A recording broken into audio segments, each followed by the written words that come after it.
Good morning from Yami BTV, wishing you all well, of course. So it is going to happen. Prison officers will be issued and allowed at their disposal the instrument weapon, namely a taser gun. This will go with the extended baton and pepper spray that they already have in their artillery on them. POA rightly says yesterday there's no need to have a trial period of seeing how a taser gun works in those institutions because the powers that be and everybody knows the effects and the outcomes in a variety of different circumstances and different situations, what it can cause by firing those weapons. So no good to have a trial, just bring them in straight away, which they will.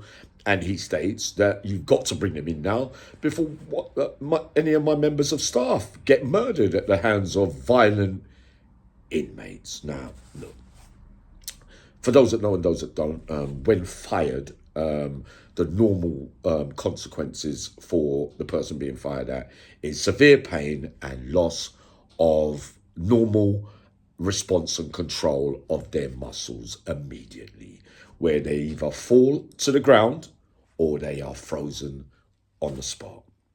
The effects of puncture wounds, bruising, muscle soreness and seizures for a few days afterwards, and also in rare cases, damage to kidney function. So that's worth mentioning as well.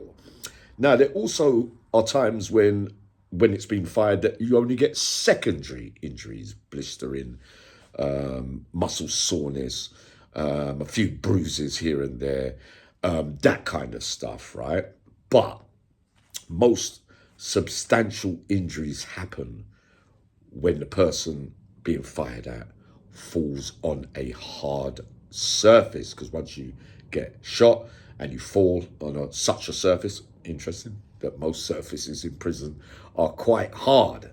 So when you do get hit, you could fall, hit your head, die, or have really much more serious injuries than the weapon didn't mean to cause you, right? So there's going to be pros and cons to all this as well. Now, yeah, couple of scenarios now for the use of using such a weapon in a prison institution is knowing when you're allowed to fire it, or having the being equipped with the processing skills to read circumstances and situations. And there will be, like there always has been, that there will be mistakes made along the way, especially the misuse of it.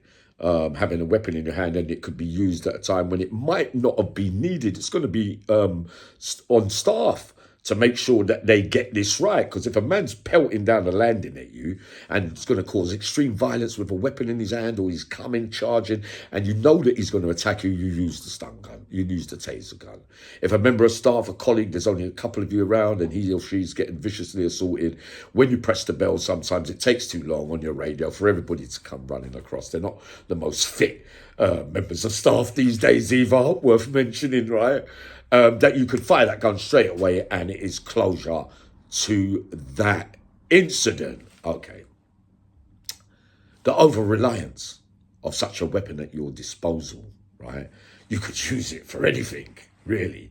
You could have a heated argument with another inmate and you could, depending on the person and what kind of fear they're feeling, like we've said already, not everybody weighs things up the same way. He could be having a bad day even and say, well, all right, then I'll just fire that. Who's to say whether he was under threat or not? Just saying if it was inmate and officer just there on their own, it will be his word that he felt that he was being seriously threatened when it might not have been the case. All right. So we've got to look at that aspect as well. And it's worth remembering those weapons, you're not allowed to use them for torture or psychological torment. Like you can't press it to an inmate's head and say, where's the mobile phone? Or the psychological torment of, yeah, we got you on the floor now, giving you a good kick in the push this in your face as well, to cause fear with it. That's not what it's allowed to do. But like we say, in the wrong hands and the wrong situations and circumstances, often mistakes can be made and people can misuse the power that they have with those weapons. Now, we get to the big bit. Does it stop a member of staff being murdered by, even if you had body armor, the gun at your disposal? Most attacks that are serious are randomly, very quickly, when you've got no chance to respond. You have your bat and your pepper spray. You can't draw it out quick enough because the attack is already on you. If someone wants to murder you, they will get the job done in 1, 2, 3, 4 seconds before you can reach for that weapon, even if it is a taser gun. So it's not really, like we said already, it's not going to stop people getting hurt and being murdered.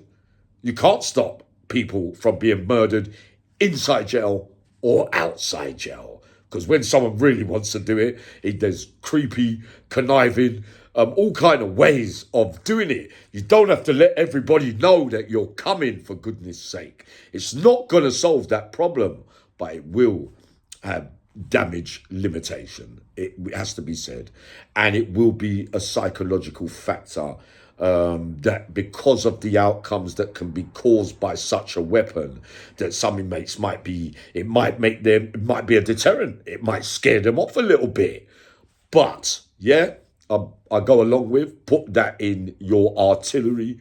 But I say, as well as there's going to be a lot of claims legally when things go wrong by way of money and that kind of stuff. Oh, we got a claim. There was no need for them to press that. He was a loose cannon. And look at the damage it's left him with over such a minor incident. There's going to be a lot of legal aid challenges to getting money for such incidents. But there will be, and expect there to be, deaths on the other side as well, with inmates, because using such a weapon, like I said, on hard surfaces and that, you could well lose your life or have serious injuries forever. So who wins, who loses, who benefits, and who doesn't? What does it all mean? I leave it all up to you.